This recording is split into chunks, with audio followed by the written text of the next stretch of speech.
Everyone, target for IQ में आप सभी का स्वागत है। बिहार सिविल जज के लिए हमारी टेस्ट सीरीज जो चल रही है उसका एक मॉक टेस्ट पेपर हम आप सभी के सामने लेकर आए हैं। इसमें कुछ क्वेश्चंस हैं, हिंदी और इंग्लिश दोनों लैंग्वेज में होंगे। सिर्फ ये डेमो पर्पज से है, इसलिए हम ज़्यादा क्वेश्चन इसमें कवर ना करेंगे।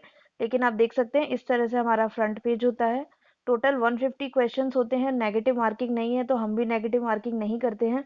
कोई भी बच्चा इसका प्रिंट आउट लेकर भी सॉल्व कर सकता है, जैसे ओरिजिनल एग्जाम में करते हो, तो आपको वैसा ही फील आएगा। क्लियर? मैं आपको पहले ही बता दूं, ये दोनों लैंग्वेज में होता है। सिर्फ इस वीडियो में हम कुछ क्वेश्चन, जैसे 15 क्वेश्चन इंग्लिश में, 15 क्वेश्चन हिंदी में लेकर आए हैं, ठीक है, ताकि दोनों तरह के बच्चों में बैलेंस हो सके। ओके, तो हम स्टार्ट करते हैं। सबसे पहले सारे क्वेश्चन जो है सब्जेक्ट्स के मिक्सअप होंगे। पहला जो क्वेश्चन है वो कहता है, Hindu adoption and maintenance act के अंदर मेंटेनेंस कौन क्लेम कर सकता है? तो आप सभी जानते हैं उसके अंदर कौन कौन मेंटेन कर सकता है। Wife, children, age, parent and all. तो इसका करेक्ट आंसर हो जाएगा डी, ऑल। ठीक है। नेक्स्ट क्वेश्चन आता है, हिंदू मैरिज एक्ट के अंदर जो कैमरा प्रोसीडिंग्स की बात करता है, कैमरा प्रोसीडिंग, तो वो कौन सा ऐसा सेक्शन है जो कैमरा प्रोसीडिंग होंगी सारी ये डील करता है? तो ये है हमारा सेक्शन नंबर 22। करेक्ट। तो हम चलते हैं हमारे नेक्स्ट क्वेश्चन की ओर। नेक्स्ट क्वेश्चन कहता है कि Hindu adoption and maintenance act का सेक्शन 21 जो है वो डिपेंडेंट्स की बात करता है। इसका चार्ट मैंने बनवाया था। तो उस डिपेंडेंट के अंदर इनमें से कौन आता है? विडो है, yes. Legitimate son and daughter दोनों थे। एंड सन्स विडो, यस, ये भी है। तो हमारा आंसर हो जाएगा डी, करेक्ट।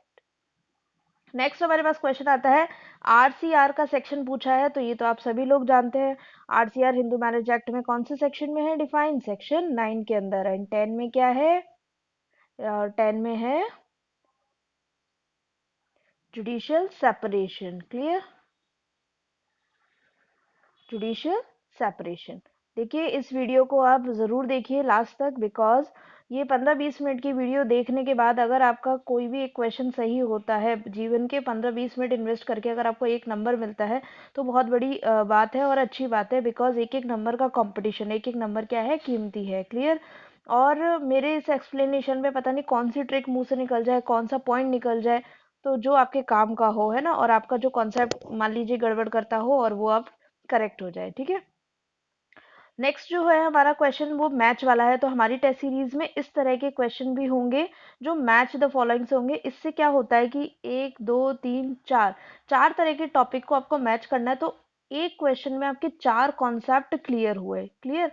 इसी तरह से जो हमारा वो होता है, हमारा जो ट्रिक है, जो मैंने ट्रिक बताई थी, आपने अगर हमारा टेलीग्राम ज्वाइन किया हो तो उसमें मैंने ट्रिक बताई थी, how to solve PYQs, that mean previous year question को किस तरह से सॉल्व किया जाए। जो आप एक आपका एथनिक तरीका है उस तरह सॉल्व कर रहे हैं, उससे करें, या कोई एक मॉडर्न टेक्निक है ये, तो वो जो मैंने टेक्निक निकाली वो काफ़ी साइंटिफिक है और बहुत अच्छी वर्क कर रही है। जिन बच्चों ने किया उनका बहुत जल्दी रिविजन भी हो रहा है, और इतना बढ़िया रिविजन हो रहा है कि उन्हें क्वेश्चन याद करने के नहीं, कॉन्सेप्ट क्लियर हो रहे हैं उनके कॉन्सेप्ट से। ठीक है। तो आप हमारा टेलीग्राम ज्वाइन कर सकते हो और उसमें सर्च कर सकते हो ऑडियो में जाकर के, हाउ टू सॉल्व PYQs, है ना। और आज और कल भी हम फिर से शेयर कर देंगे, तो जो लोग रिसेंटली ज्वाइन किए हैं उनको भी वो मिल जाएगी ट्रिक। नेक्स्ट जो हमारा क्वेश्चन है वो मैच द फॉलोइंग का। आप देख सकते हैं, हिंदू मैरिज की अगर बात करें तो प्रोहिबिटेड रिलेशन में अगर शादी करते हैं तो वो कैसी होती है शादी? वॉइड होती है। इसी तरह सपिंडा में शादी करते हैं तो वो भी वॉइड है। और अगर प्रेग्नेंट वुमेन है किसी और अन्य व्यक्ति से, तो वो शादी करते हैं तो वो किस तरह की है? तो इस तरह से लेके लेके ये है, थोड़ा ट्विस्टेड क्वेश्चन है कि शादी के इफेक्ट बताए गए हैं, है ना। अगर इनमें कोई मिस्टेक होती है तो शादी के इफेक्ट होंगे क्या? वॉइड, वॉइडेबल, ये मैच करना है। तो हमारा जो करेक्ट आंसर हो जाएगा इसमें ए हो जाएगा। ठीक है। नेक्स्ट जो आता है हमारे पास वो है क्लास 1 के ईयर। ये जब मैंने टेस्ट लिया था तो काफ़ी बच्चों के मेरे पास क्वेश्चन है कि मैम इसमें कैसे है, ये उन्हें कन्फ्यूजन लग रहा था। पहले तो हम करेक्ट आंसर बता देते हैं कि क्लास 1 में कौन नहीं है। नॉट पूछा है, ठीक है, फादर नहीं है, ये याद रखिएगा। क्लास 1 जो है वो सबसे बड़ा है, उसके अंदर बहुत सारे लोग हैं, उसमें मदर है, यस, सन है, यस, डॉटर है, यस, और इन सब के बहुत सारे थे। ठीक है। बट कौन नहीं है? फादर नहीं है। तो ये फादर कहाँ है? ये क्लास 2 के अंदर है। क्लियर? शेड्यूल है, वेयर एक्ट में जो शेड्यूल है ना उसमें दिया हुआ है ये क्लास 1 एंड क्लास 2। ठीक है। नेक्स्ट जो क्वेश्चन हमारा आता है, क्वेश्चन नंबर 7, जल्दी जल्दी कंप्लीट करते हैं। हस्बैंड की डेथ होने पर जो इद्दत पीरियड होता है, हमेशा याद रखना, डेथ होने पर चाहे कोई सी भी शादी हो, शिया सुन्नी हो, मूता वाली हो, तो 4 महीना 10 दिन का लगेगा, और बाकी में अदर अदर कैटेगरी में आ जाता है। ठीक है। नेक्स्ट आता है शिया मैरिज के अंदर। तो आप पेंसिल ले जाना, अपने पेपर को सॉल्व ऑफलाइन होता है ना, तो बहुत बढ़िया है। तो से अंडरलाइन किया करो, जो कीवर्ड्स होते हैं वहां पता लगता है। शिया, सबसे पहले तो यहाँ से आपका क्वेश्चन सॉल्व होगा। शिया का पूछ रहा है, सुन्नी का पूछ रहा है। दूसरा पूछ रहा है कि हाउ मेनी विटनेसेस, तो शिया में तो नो विटनेस रिक्वायर्ड, तो हमारा आंसर हो गया आंसर नंबर सी। और विटनेस किस में चाहिए होते हैं, इसका अपोजिट सुन्नी में विटनेस चाहिए होते हैं। क्लियर। नेक्स्ट हमारे पास है क्वेश्चन आता है क्वेश्चन नंबर 9। वो कहता है 86 अमेंडमेंट किससे रिलेटेड है, तो ये तो आपको पता ही है, वेरी पॉपुलर। किससे रिलेटेड है, राइट टू एजुकेशन से रिलेटेड है। और ये कौन से आर्टिकल में है, आर्टिकल 21A से संबंधित है। क्लियर। और इसी से इफेक्ट हुई थी जो फंडामेंटल ड्यूटीज है वहां पर भी जोड़ी गई थी एक ड्यूटी लास्ट वाली, वो भी इसी से रिलेटेड है। ठीक है, दोनों तरफ अमेंडमेंट हुआ है, बैलेंस चलता है, डबल एंट्री सिस्टम। फिर आता है क्वेश्चन नंबर 10। कहता है कि आर्टिकल 19 के अंदर बहुत सारी गारंटी दे रखी है, बहुत सारे आपको फ्रीडम दे रखी है। उसके अंदर एक है राइट टू सेटल, किसी भी भारत के किसी भी भाग में क्या हो सकते हैं, सेट हो सकते हैं।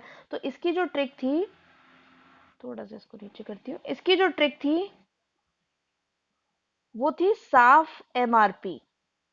एमआरपी कैसी दिखनी चाहिए, साफ दिखनी चाहिए, एमआरपी।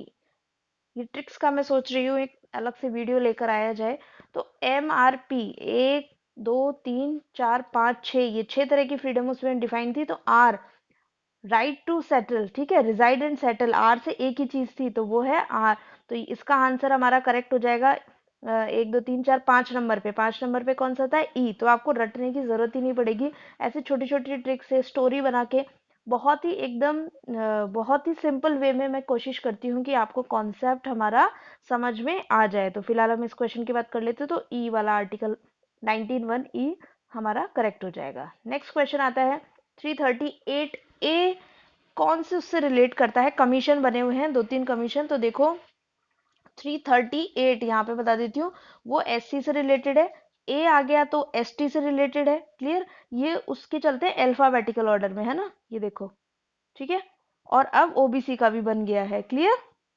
इसको भी संवैधानिक दर्जा दे दिया गया है। तो आप उसका अमेंडमेंट जो हुआ है वो भी याद रखना, अमेंडमेंट नंबर, है ना, क्वेश्चन आ सकते हैं। अब आता है इंटरनल डिस्टर्बेंस। और देखो ये सारे क्वेश्चन वैसे हैं जो कहीं ना कहीं किसी न किसी एग्जाम में आए हुए हैं, और कुछ क्वेश्चन तो ऐसे हैं जो यूपी, एमपी, राजस्थान 3 3 4 4 बार रिपीट हो चुके हैं। ठीक है।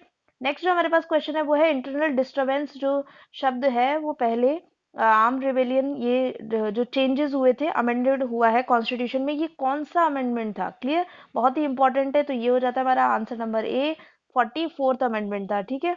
और आपको याद रखना है कि जो फंडामेंटल, सॉरी, ये जो अमेंडमेंट वाला प्रोविजन है हमारे फंडामेंटल उसमें कॉन्स्टिट्यूशन में कौन सा पार्ट है, पार्ट नंबर 18।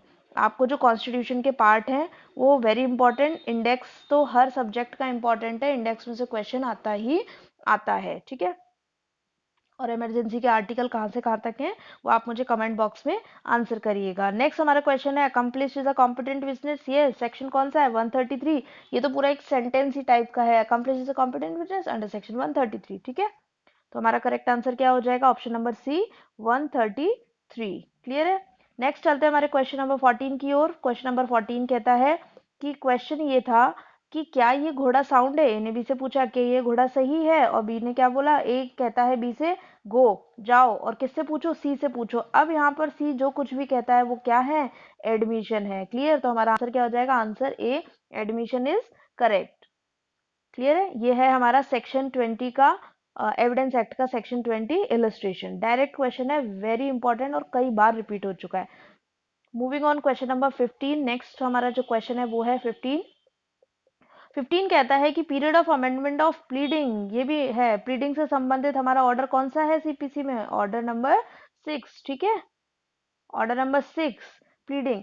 तो हम ये पूछा है कि पीरियड क्या होगा, मतलब और अलाउ कर दी आपकी, अमेंड करने के लिए अलाउ कर दी कोर्ट ने, तो कितना होना चाहिए, कितने दिन में अमेंड कर लोगे। देखो इसके अकॉर्डिंग तो 14 है, लेकिन मैं आपका कॉन्सेप्ट क्लियर करती हूँ। उसमें बैरक में लिखा हुआ है कोर्ट ने कितना टाइम, एज कोर्ट, कितने जितना टाइम कोर्ट ने स्पेसिफाइड किया है उस टाइम के अंदर अंदर आपको करनी है, और अगर इफ नॉट स्पेसिफाइड तो 14 डेज में करनी है। क्लियर। तो हमने जनरली इसमें 40 डेज पूछा था, तो 40 डेज आंसर है। ठीक है। तो ये हुए हमारे पास इंग्लिश के आंसर कंप्लीट 15। अब हम देखेंगे नेक्स्ट हिंदी के आंसर 15। उससे पहले हम आपको बता दें काफ़ी बच्चों को डाउट होता है कि मैम हमें तो पता ही नहीं चला आपके यहाँ कौन से बैचेस चल रहे हैं, और हम बैठे रहे, ना टेस्ट सीरीज मिल पाई ना कुछ, है ना। तो उसी तरह हम यहाँ बता दें, हमारे पास बिहार के देखिए, बिहार का सिविल जज का भी चल रहा है, एपीओ का भी चल रहा है, एपीओ का प्री का भी चल रहा है, मेंस का भी चल रहा है, सिविल जज का प्री प्लस मेंस दोनों बैच चल रहे हैं, और यूपी पीसीएसजे का थर्ड बैच स्टार्ट हो चुका है 5 नवंबर से। क्लियर। उसके बाद एमपी का हमारे पास फुल बैच भी है, लोकल एक्ट का बैच भी है, और टेस्ट सीरीज भी है। ठीक है, तो आप चाहे इनमें से कोई सा भी बैच हमारा अपनी सहूलियत के हिसाब से ज्वाइन कर सकते हैं, और हमारा टेलीग्राम भी ज्वाइन कर सकते हैं। उसमें आपको कोई भी पेड ग्रुप नहीं है, उसमें क्या है, आपको फ्री ऑफ कॉस्ट, जैसे ये वाला हो गया, और भी जो पब्लिक ग्रुप है वहाँ पे आपको free of cost PDF available हो जाती है। इस टेस्ट का भी आपको पीडीएफ अवेलेबल हो जाएगा। क्लियर। चलिए अब हम करते हैं कुछ क्वेश्चन हिंदी में भी देखेंगे। ठीक है, काफ़ी बच्चे कमेंट करते हैं मैम हिंदी में भी कराओ, इंग्लिश वाले भी करते हैं मैम इंग्लिश में कराओ, तो आज हम दोनों लेकर आए हैं। क्लियर, लेकिन कमेंट्री सबको सुननी है। ओके, चलो क्वेश्चन नंबर 16 हमारा क्या कहता है। अ जो दिल्ली में निवास करता है, मतलब रह रहा है, बी कलकत्ता में गया और बी को पीट आया वहां पे जाके। ठीक है, कुछ लोग उद्दंडी होते हैं, जहां जाते हैं वहां मार पिटाई करते ही करते हैं। तो रहने वाला कहाँ का है, दिल्ली का, और पीटा कहाँ पे है, वाद हेतु कहाँ पे हुआ है, कलकत्ता में। तो दोनों जगह केस कर सकता है। क्लियर। ये कहाँ पर आया था आपका, ये चलेगा आपका क्वेश्चन नंबर, ये जो क्वेश्चन है ये आपका है सेक्शन 19 सीपीसी। ठीक है, सेक्शन 19 सीपीसी का इलस्ट्रेशन से लिया गया है। और इसका जो इलस्ट्रेशन दूसरा वाला है, इसके नीचे एक और इलस्ट्रेशन है, वो भी आप देखा कीजिए, वो इलस्ट्रेशन भी बहुत इंपॉर्टेंट है। ठीक है, इसलिए यहाँ पर ज्यादा हम कवर कर नहीं सकते, तो मैंने एक ही ले लिया था। नेक्स्ट हमारे पास क्वेश्चन, उच्चतम न्यायालय किस धारा में, सीपीसी का ही है, उच्चतम न्यायालय का मतलब सुप्रीम कोर्ट, इंग्लिश मीडियम वाले भी सुनते रहिए। और क्या कर, अंतरण मतलब ट्रांसफर, तो कौन सा सेक्शन है, सेक्शन नंबर 25। सुप्रीम कोर्ट कब ट्रांसफर करेगी, सेक्शन 25 के अंदर। क्लियर है। देखो जब मैंने हिंदी पढ़ना शुरू किया था ना, लॉ, मेरा भी इंग्लिश मीडियम था, तो इसीलिए मैं ज़्यादातर चीज़ें इंग्लिश में ही एक्सप्लेन करती हूँ। तो मुझे बड़ा मज़ा आता था, बहुत अच्छी लगती थी, क्यूट सी लगती थी हिंदी, और इंटरेस्ट के साथ पढ़ती थी मैं, है ना। तो अभी आप लोगों के पास समय नहीं है कितना है इंटरेस्ट ले सके, लेकिन जज तो बनना ही है। दिल्ली हरियाणा और इधर की बात ना करें, तो अगर एमपी यूपी राजस्थान छत्तीसगढ़ यहाँ पे जज बनने की सोच रहे हैं, तो हिंदी में भी लॉ को आदत डाल लो। क्लियर है। मेरे फ्रेंड्स और मेरे स्टूडेंट जो सेलेक्ट हुए इंग्लिश मीडियम के, अब बड़ा परेशान होते हैं। आज भी फोन आया था, बोल रहे थे चालान रिमांड ये सब आते हैं, हमारी जो सीनियर बॉस है वो तो ऐसे लिखवाती हैं फटाफट फटाफट, और हम तो समझ ही नहीं पाते हैं। 2 3 4 साल बाद देखना उनको भी सब इंग्लिश भूल के हिंदी पे आ जाएंगे। नेक्स्ट आता है क्वेश्चन नंबर 18, अभियुक्त सक्षम साक्षी हो सकता है। अभियुक्त का मतलब एक्यूज पर्सन सक्षम हो सकता है। यस, इसमें है, ये तो डायरेक्ट क्वेश्चन है, आपको पता ही है, 315 इसका है ना, वेरी वेरी इंपॉर्टेंट। आरजेएस में 2 टाइम्स आया हुआ है, पिछले साल झारखंड में भी आया था ये क्वेश्चन, एमपी में भी आया हुआ है, ठीक है, यूपी में भी आया हुआ है। बहुत ही फेवरेट क्वेश्चन है, ऐसा कोई स्टेट नहीं है जिसमें ये नहीं आया। इवन मेरे ब्रदर से झारखंड के इंटरव्यू में यही पूछा गया था, 315 वाला, 313 315, भिड़ते ही यही पूछते हैं वो लोग। नेक्स्ट हमारे पास है क्वेश्चन नंबर 19। क्वेश्चन नंबर 19 कहता है कि एलआई लाइफ इम्प्रिजमेंट कितना होगा अगर किसी व्यक्ति को 433 के अनुसार लाइफ इम्प्रिजमेंट जो है, अगर 433 ए सीआरपीसी में क्या हो रहा है, कम्यूट किया जा रहा है। ठीक है, अच्छा कम्यूटेशन की बात आई है तो मैं आपको यहाँ बता दूं, कम्यूटेशन ऑफ सेंटेंस कहाँ कहाँ पर है, कम्यूटेशन ऑफ सेंटेंस आईपीसी में भी है। यस, आईपीसी की बात करते हैं तो सेक्शन आएगा इसका 55। एंड जब हम कॉन्स्टिट्यूशन की बात करेंगे, यस, कॉन्स्टिट्यूशन में भी प्रेसिडेंट कर सकता है कम्यूटेशन ऑफ सेंटेंस, तो उससे संबंधित है आर्टिकल 72। क्लियर। लेकिन सीआरपीसी में भी 433 ए आप देख सकते हैं अमेंडमेंट से आया है, तो इसमें कम्यूटेशन कितना भी करेंगे तो एलआई कम से कम जो होगा, यहाँ कम से कम बात कर रहे हैं, कम से कम आजीवन कारावास आपको 14 साल तो काटना ही पड़ेगा, कम से कम। इस चीज को याद रखना, 433 ए वेरी वेरी इंपॉर्टेंट। ये एक पहला ऐसा सेक्शन है जो आईपीसी से भी ऊपर उठता है, और कॉन्स्टिट्यूशन में जो 72 कहता है उससे भी ऊपर उठता है। ठीक है, कितना भी आप कम्यूट करोगे तो 433 के अनुसार, क्योंकि ये प्रोसीजरल है, कहने को बहुत सी चीजें होती है, लेकिन जब हम असली मैदान में कूदते हैं तो सीपीसी और सीआरपीसी प्रिवेल करते हैं। क्लियर। नेक्स्ट आएगा मामले के अंतरण में सेशन न्यायाधीश। देखो अंडरलाइन आपको करना है सेशन न्यायाधीश, ठीक है, और क्या करना है, मामले का अंतरण, ट्रांसफर ऑफ केसेस। तो इसकी एक ट्रिक जो मैंने बताई थी वो मैं यहाँ पर बताती हूँ। यहाँ लिखना ट्रांसफर ऑफ केसेस, ठीक है, ये बनाना चार्ट, ये देखो क्लियर। सबसे पहले आता है सुप्रीम कोर्ट, फिर आता है हाई कोर्ट, और फिर आएगा कोर्ट ऑफ सेशन। क्लियर।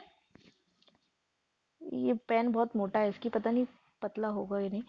तो चलो, सुप्रीम कोर्ट, ये ट्रांसफर ऑफ केसेस का जो चैप्टर है सीआरपीसी में 406 से लेकर 12 तक चलता है। तो यहाँ ये तीनों लिख लेना। 406 से स्टार्ट होता है ना, तो देखो 406 हाई कोर्ट, गिनती दिमाग लगाना ही नहीं, 407, फिर 408। तो सेशन कोर्ट का ट्रांसफर ऑफ की पावर कौन से सेक्शन में हुई? 408 में। देखिए 408 सेक्शन में है, यस ऑप्शन में है, तो आंसर हो गया डी हमारा करेक्ट। ठीक है, ये सब आप नोट करते रहे ना, ये जो चार ट्रिक्स थोड़ा थोड़ा बता रही हूँ। डेयरी वर्सेस पीक का जो केस है वो किससे संबंधित है? Very important. देखो हिंदी मीडियम वाले बच्चों, हिंदी में है, बट इसका आंसर बताती हूँ, कपट, कपट का मतलब फ्रॉड। तो डेयरी, डी, फ्रॉड की स्पेलिंग FRAUD, किससे खत्म होती है? डी। तो डी से शुरू, डी पे खत्म। ठीक है, इजीली। मैं 1000 बार बोल चुकी हूँ, हमारे मतलब की चीज हो, आपको तो नंबर से मतलब है ना, हिंदी में याद हो चाहे इंग्लिश में याद हो, कॉन्सेप्ट क्या फर्क पड़ता है? क्लियर। तो आप याद रख लिया करो, जो इंग्लिश में बढ़िया चीज मिले ना तो इंग्लिश में याद रख लो। ओके। तो अब आप कभी नहीं बोलोगे डेयरी वर्सेस पीक का जो केस था वो फ्रॉड से रिलेटेड है। नेक्स्ट हमारे पास आता है शून्य करनी। शून्य करनी का मतलब होता है वॉइडेबल।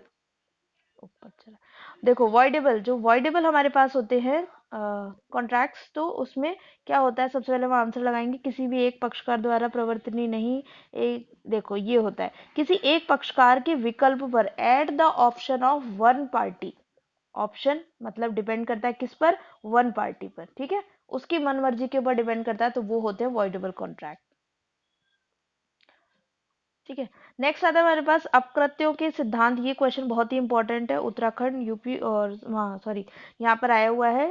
देखो इसमें क्या कहते हैं, नेट में काफी बार आता है, इनका बहुत फेवरेट है। ये बोलते हैं अपकृत्यों, दैट मीन्स, अब इसको ना हम इंग्लिश में सॉल्व करेंगे। एक होता है टॉट, एक होता है टॉट्स। ठीक है, फिर से यहाँ वही English medium. S for salmon, टॉट के अंदर दो ही ज्यूरिस्ट ऐसे हैं जो बहुत प्रिवेल करेंगे, बहुत उछलेंगे, सामन एंड विनफील्ड। ठीक है, तो ये तो कहा था विनफील्ड ने। एस फॉर सामन, ये कहा था सामन ने। क्लियर। अब आप एस फॉर सामन, टॉट्स, तो ये है अपकृत्य। टॉट्स किसने कहा था? सामन ने कहा था। अब आपको सवाल ये कभी गलत नहीं होगा। क्लियर। अब आते हैं हम स्पेसिफिक रिलीफ एक्ट में। ये कहता है कि जो सेक्शन 6 है उसमें कब्जा अगर किसी को पाना है तो कब केस करेगा, कब वाद को इंस्टीट्यूट किया जा सकता है? तो किया जा सकता है 6 महीने के अंदर अंदर। Very important, very repeatedly asked question. ठीक है, नेक्स्ट हमारे पास चलता है बेनामी संपत्ति अंतरण। ये है टीपी का क्वेश्चन, इसका सही आंसर बता दूं 41। तो बेनामी को, इसका जो हेडिंग है देखो, बेनामी तो ये लोकल उससे आया हुआ है और क्वेश्चन इसी से पूछेगा, जबकि बेर एक्ट में क्या दिया हुआ है? ट्रांसफर बाय ऑस्टेंसिबल ओनर, है ना। नेक्स्ट आता है हमारे पास ट्रस्ट कौन बना सकता है? तो इसका जो हमारे आंसर होगा वो है सेक्शन नंबर 6। अब देखो इसकी बहुत मस्त सी ट्रिक थी, मैं आपको लेकर चलती हूँ उस डायग्राम के ऊपर, जो ट्रस्ट कौन बना सकता है। ये आ जाइए, ये मैंने मेरे नोट्स में बच्चों को पढ़ाया हुआ है। हमारा जो पेड ग्रुप चलता है वहाँ मैं देखो इस तरह से पढ़ाती हूँ, हर लेवल पे जाके कैसे कैसे डायग्राम बना के। तो देखो ट्रस्ट क्या होता है, आप सभी जानते हैं। अपने किसी को सिक्योर करने के लिए कोई भी जो प्रॉपर्टी होती है उसे क्या कर जाते हैं आप? ट्रस्ट करते हैं। किसको? एक किसी इंसान को, कि इस प्रॉपर्टी से आने वाली इनकम, इस प्रॉपर्टी को प्रोटेक्ट करो, इससे आने वाली इनकम से हमारे जो इसके लिए ट्रस्ट बनाया गया है, जिसे हम बेनिफिशियरी कहते हैं, उन्हें पैसे दो, प्रोटेक्ट करो, मेंटेन करो। ठीक है, तो अब कौन चिंता करता है ऐसे? पेरेंट्स चिंता करते हैं। क्लियर। तो ये है पेरेंट्स, पेरेंट्स को चिंता हुई कि हमारे मरने के बाद बच्चों का क्या होगा। तो इनके पास एक हाउस था, इन्होंने क्या किया, उस हाउस को अपने बच्चों के फ्यूचर के लिए उनके चाचा जी को क्या कर दिया? ट्रस्ट बना के दे दिया। ठीक है, मम्मी पापा ने इस हाउस को बच्चों की सिक्योरिटी के लिए, फ्यूचर के लिए ट्रस्ट बना के दे दिया। ठीक है, तो जिसने ट्रस्ट बनाया, हु क्रिएट, जिसको बनाया, that is subject matter, section 8। किसके लिए बनाया? बच्चों के लिए बनाया, तो ये बेनिफिट, बेनिफिशियरी, सेक्शन नंबर 9। और किस, अभी बच्चे तो छोटे हैं, उसकी मेंटेनेंस, पैसा, ये सब कैसे देखेंगे? तो कौन देख रहे हैं? उनके अंकल देख रहे हैं, तो ये हो गए ट्रस्टी। क्लियर है, सेक्शन नंबर 10। अब आपको कुछ भी रटने की जरूरत नहीं है, इजीली याद हो गया। सबसे पहले कौन क्रिएट कर रहा है? वो है सेक्शन 7। किसको बनाया है? सब्जेक्ट मैटर होना चाहिए ना, किस चीज को तो रखेंगे ट्रस्ट में, तो वो है संपत्ति, वो है सब्जेक्ट 8। बच्चे, बच्चों के बेनिफिट के लिए बनाया है, तो वो है बेनिफिशियरी 9 एंड किसी एक पर्सन को ट्रस्टी बनाया है ना, कि आप देखभाल करना है इस प्रॉपर्टी की, वो है सेक्शन 10। तो एक साथ आपके कितने सेक्शन क्लियर हुए। अब यहाँ तो आपसे पूछा है हु क्रिएट, तो वो सेक्शन 7। मान लो आज beneficiary define under which section, फटाफट से ही रफ ड्रॉ किया, मिल गया आपको 9 में बेनिफिशियरी। क्लियर है। तो हमारा क्वेश्चन कौन सा था, ये। तो हमारा आंसर समझ में आ गया आपको। नेक्स्ट हमारे पास क्वेश्चन है कि मध्यस्थम को चुनौती, वेरी इंपॉर्टेंट क्वेश्चन। इसमें याद रखिएगा, ये काफी हॉट। देखो वैसे आर्बिट्रेशन आता तो 1 या 2 नंबर का है ना, लेकिन इंपॉर्टेंट इतना है, हमें 1 1 नंबर का कंपटीशन है, हमें छोड़ना नहीं है। आर्बिट्रेशन जो बन जाता है, उस आर्बिट्रेशन को चैलेंज कर रहे हो आप, क्या कर रहे हो, चैलेंज कर रहे हो कि हमें पसंद नहीं आया, ठीक है, या क्या नहीं है, ये सही नहीं है, तो वो है सेक्शन 12। सेक्शन 12 में क्या कर सकते हैं, चुनौती दे सकते हो आप। इंपॉर्टेंट है, याद रखिएगा। असंद विक्रेता का मतलब होता है अनपेड सेलर। क्या होता है, अनपेड सेलर, नाम से ही पता चल रहा है, जिसको पूरा पैसा नहीं मिला। वेरी इंपॉर्टेंट है, प्री के एस्पेक्ट से भी और मेंस के एस्पेक्ट से। क्लियर। तो इसका आंसर हो जाएगा, सेक्शन पूछा है 45, और इसके राइट्स क्या होते हैं, है ना, तो वो इंपॉर्टेंट है, मेंस में भी याद रखना आप, है ना। नेक्स्ट आता है फर्म का विघटन। फर्म का विघटन और किसके द्वारा हो रहा है, न्यायालय के आदेश के द्वारा हो रहा है, ठीक है। तो फर्म का विघटन जो न्यायालय के आदेश के द्वारा होता है, वो है सेक्शन नंबर 44 डी। तो अब मैं यहाँ पर आपको इसकी छोटा सा एक चार्ट बता देती हूँ। मान लो ये है डिसोल्यूशन, डी से डिसोल्यूशन, ऐसे क्रिएट कर लेते हैं, या थोड़ा सा स्पेस देखते हैं हम, ये रहा देखो, डी फॉर डिसोल्यूशन, ठीक है।